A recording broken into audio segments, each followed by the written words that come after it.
Everyone, so today we're gonna discuss something very basic. Whenever we use this Laplace transform, we use the S, right? The S domain. So today we're gonna discuss that what is this S? What does this actually mean? Before I proceed, I would like to have a little bit discussion of what is a frequency domain, right? Because we keep hearing this thing that we used to work with frequency domain instead of the time domain in the control systems. It's like, to be very quick, the frequency domain, we had first of all the Fourier series, right? So in Fourier series, what we could do, if we had a periodic signal, we can split it into multiple components, right? So we had this first technique, Fourier series, but after some time we realized that not all the signals that we deal with are the periodic signals, right? So a lot of them are non-periodic. So to deal with the non-periodic signals, what we came up with is Fourier transform, right? So with the Fourier transform, we could deal with the non-periodic signals, right? We can see through the Fourier transform that what is that particular non-periodic signal composed of. So when we have these type of two techniques, then why we have the Laplace transforms? The need for Laplace transforms came because we wanted to know something else, right? So let's say we have a signal. We had a square wave, something like this. So we do Fourier transform, and we see that okay, this is made up of this signal and a lot of other signals. So this is what your Fourier transform does.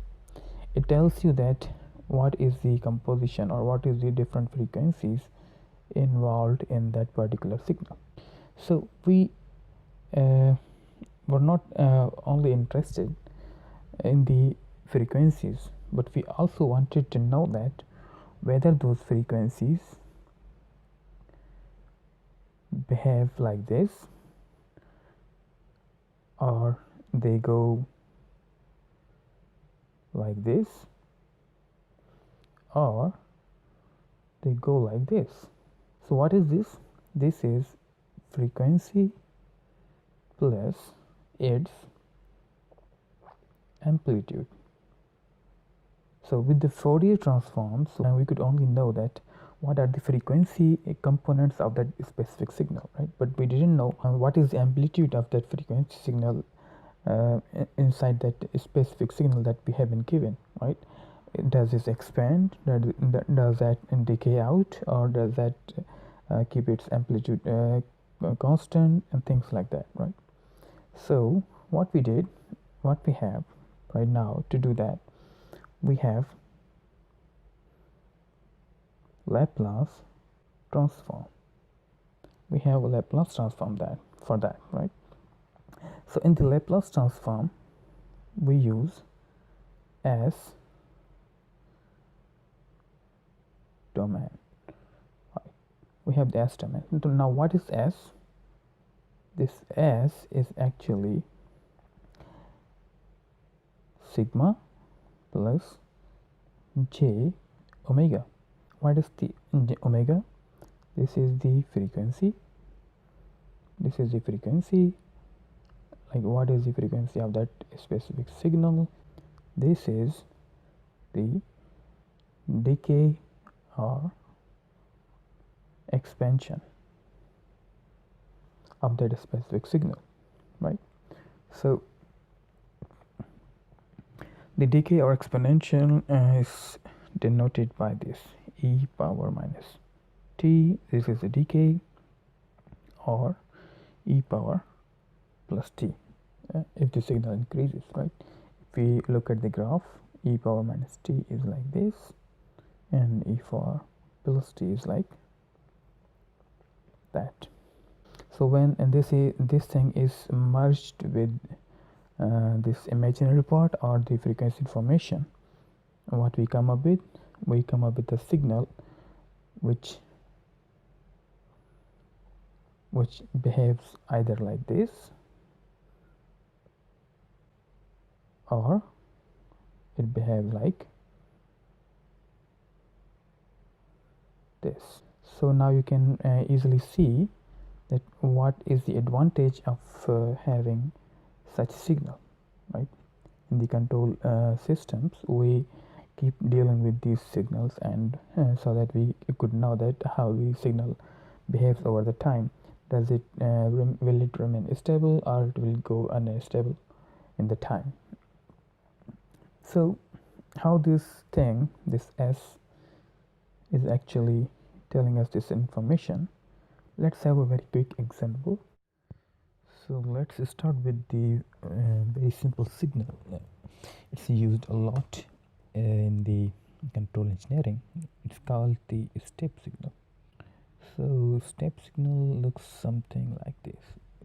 If this is t, this is the amplitude. It's just like starts at some time and continues like that, right? So let's say this is t is equal to 1, and the step signal is like starts at 1, then it stays like that. Laplace of, let's say, f of t will be f of s, right? In this case it will be just or this f of s, I'll just complete it. Start from 0 to infinity, e power minus st f of t dt. So this is how we find out the Laplace transform of a particular function, which is f of t.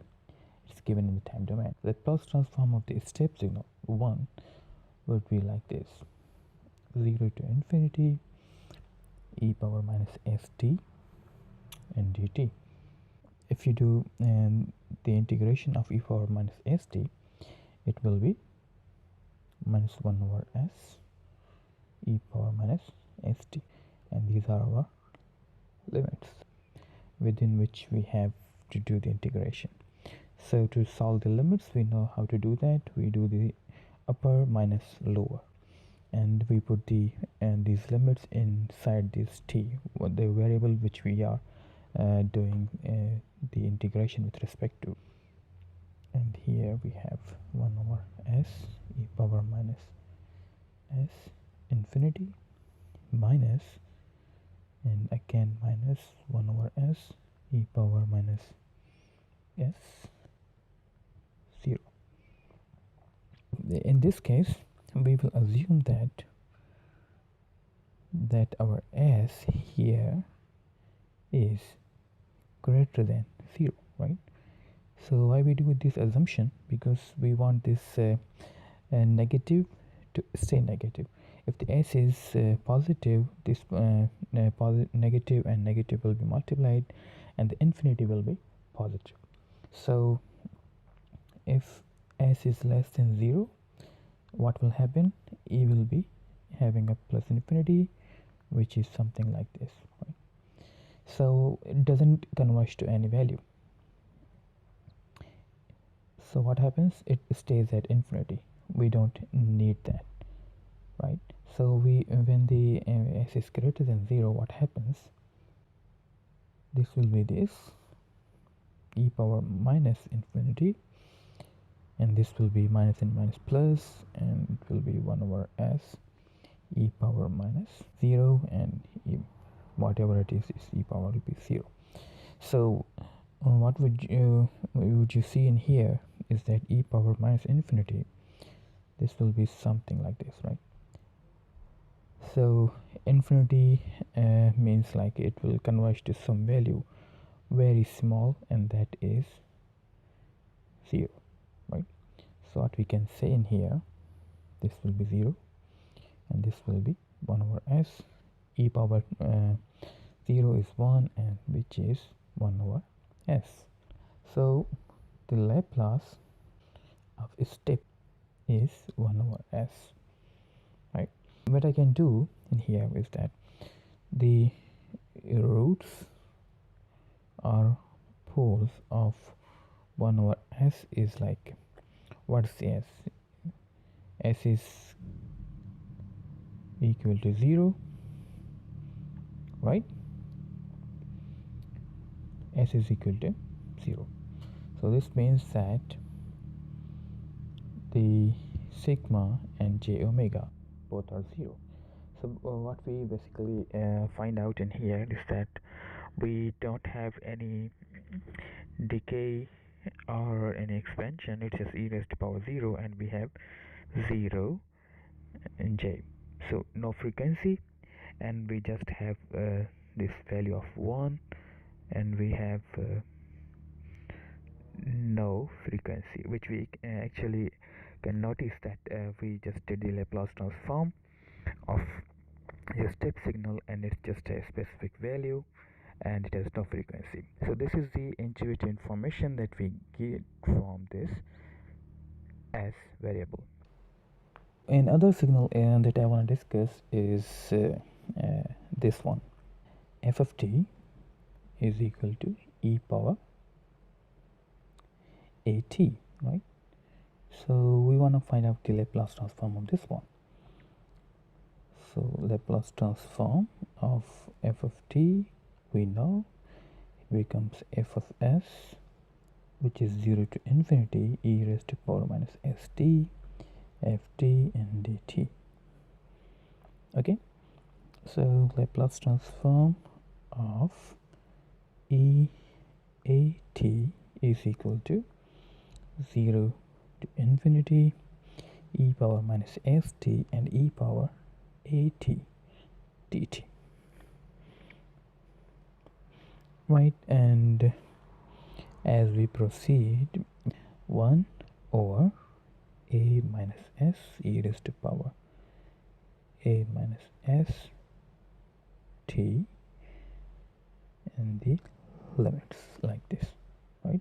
So as we have to input this these limits into this t, so we can take this out, and we are left with a minus s t infinity and 0. We again have kind of a same problem. We want this t, right, this factor to be negative when you put the infinity over here. So let me do that first to be very to be more clear. This actually is this a minus s upper limit minus this minus c lower limit, so a minus s and the lower limit, which is 0. Okay, so what we need, we want this part to be negative, right? Because if this is positive, e raised to power plus infinity will just explode and it will not convert any value. But if this part is negative, a minus s is less than 0, what happens? E will be having negative infinity, which will be equal to 0, right? So a minus s less than 0, which means that a should be less than s, or s should be greater than a, right? So we assume this part, and when we assume this thing, what we are left with is this 0, which actually means that we have 1 over a minus s minus 1, right? Or so actually what we got is this f of s, which is, what was f of s? It is the Laplace transform of e raised to the power t, and this one. So now we just try to understand that what this simple polynomial tells us. Okay, so here we can see that what are the poles of this specific thing is that S is equal to A, right? So we have a real pole, we have a positive pole. So in control engineering, positive pole means that the system is unstable. So why it's unstable? It says that it's equal to A, which means that we have sigma and we have j omega, right? So we have only sigma, we don't have any omega, right? So the frequency component of the signal is 0, and the way it expands or decays is the A, right? So we know that we denote this expansion or the decaying of a signal with E, and this is happening at the rate A. So, and this is positive, so we can see that it will always go like that, right, up to whatever value we have.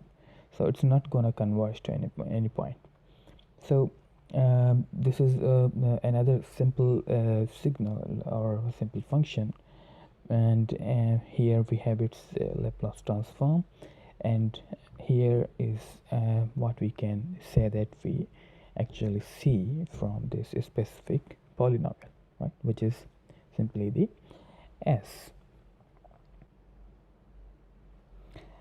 And likewise, if we wanna do the Laplace transform of a raised to power minus at, like, which kind of converges to some value and graph looks like this, you will see that the Laplace transform of e to the power minus at is equal to 1 over s plus a, right? So 1 over s plus a means that we have pole like this, right? And if we just write it in g omega thing, this is a sigma, this is the j omega, which is equal to 0.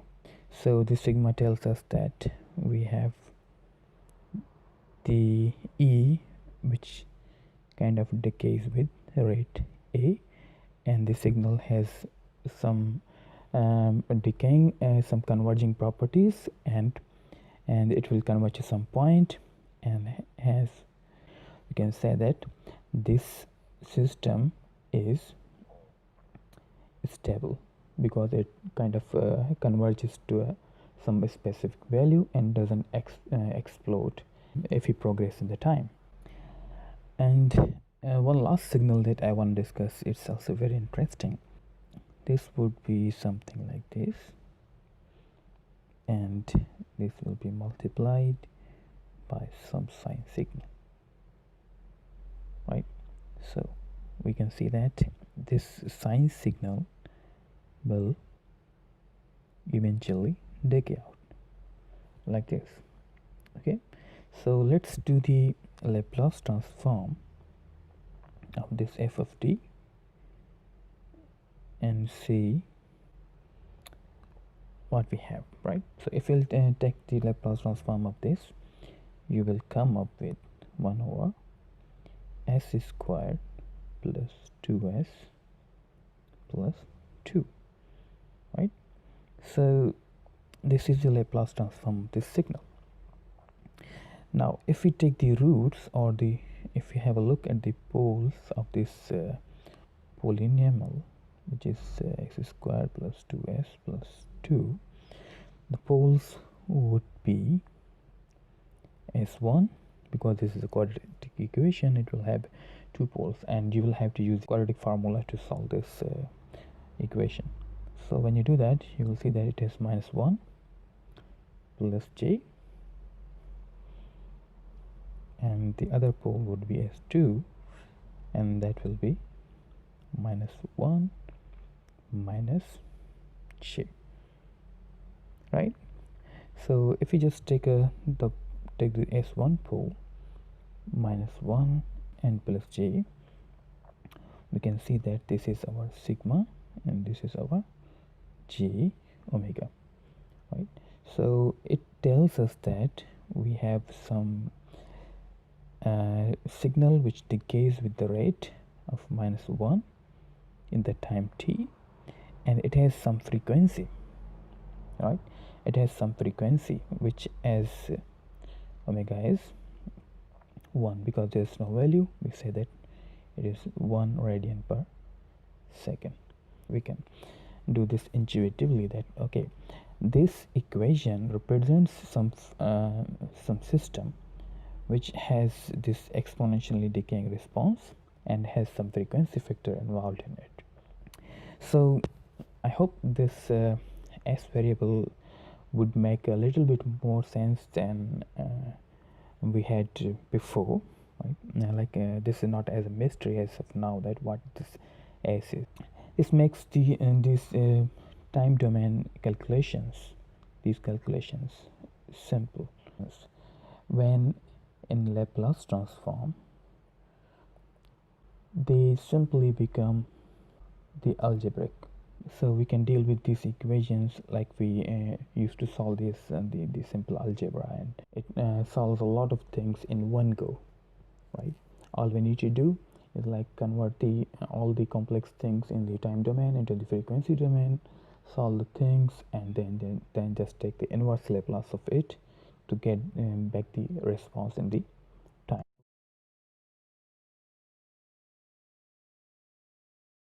So let's open the Simulink and see some of the examples in here that we already did right now, right?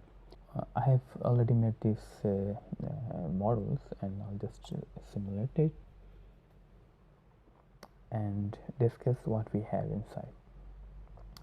First of all, I'll be discussing e raised to the power minus exponential of minus t, and we just did the Laplace transform, and it came out to be 1 over s plus 1.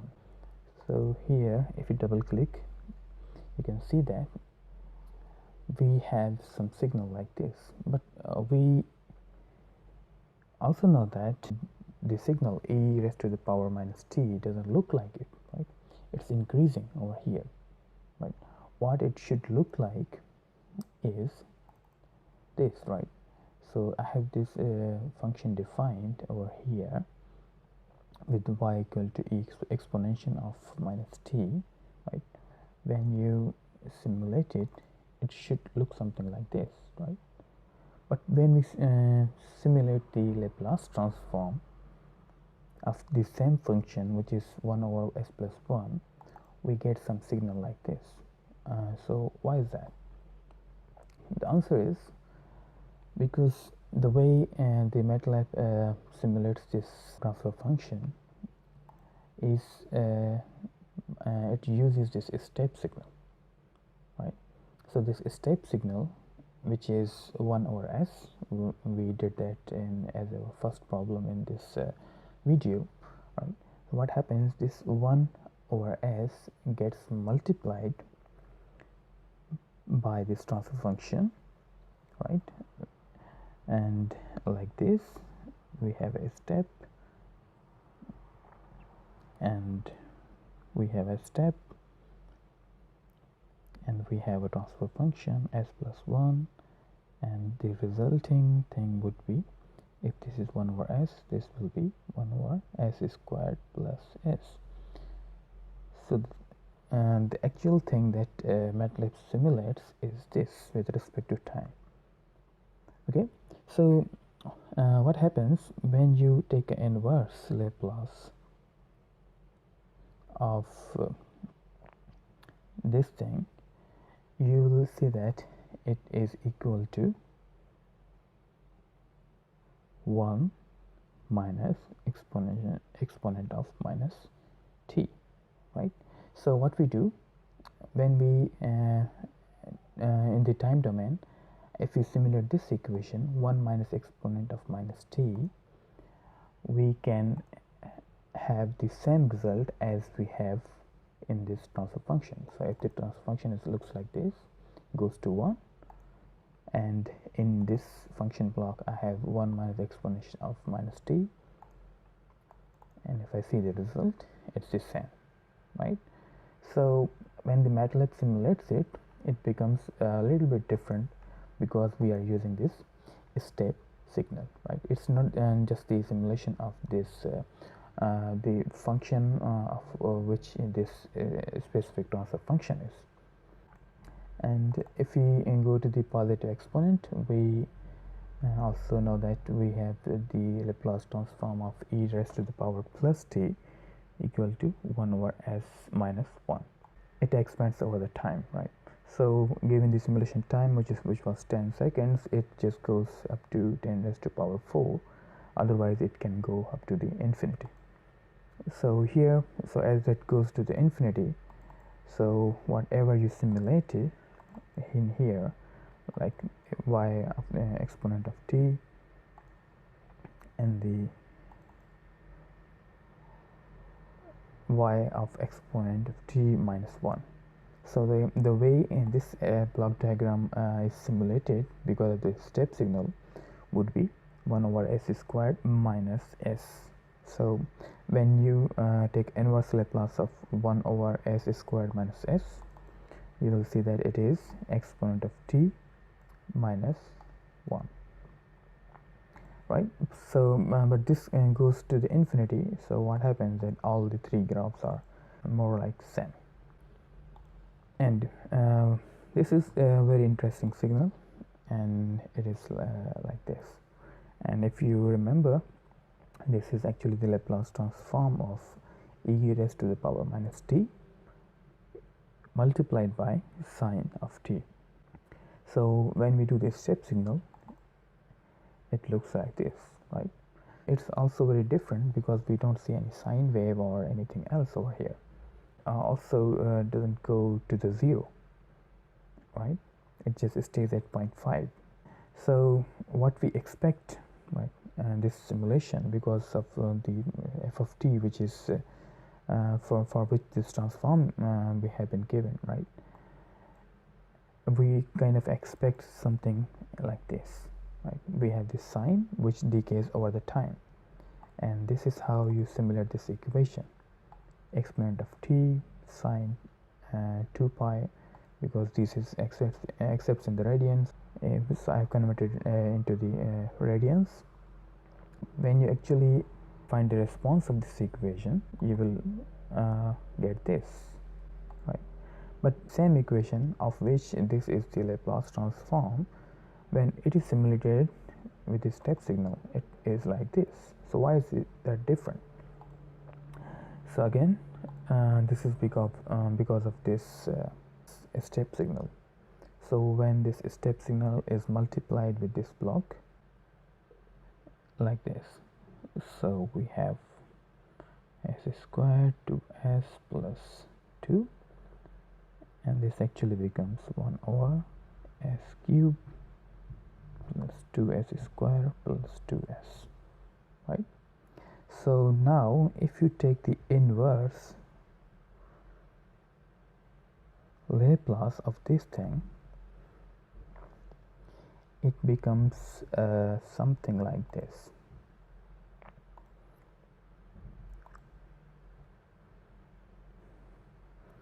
E raised to power t at minus underscore 2 sine t plus pi upon 4, like this. So just by adding this s, we can see that our Laplace transform has changed drastically. So I'll take this opportunity to mention this advantage of this Laplace transform, that when this signal is represented in the Laplace transform, it just is simply the multiplication like this, right? But in the time domain, it's a quite complex looking signal, and this signal has the information of the step, right? The step embedded. So that's a big thing, right? And so how the way the Laplace transforms make the complex looking signals very easy, like in this form, right? So if you take the Laplace transform of this, you will end up getting this equation. If you take the inverse Laplace of this, you will end up getting this equation, right? So let's go back to the Simulink and try to simulate. So I have written this equation over here, and if we simulate it, it will be something like this.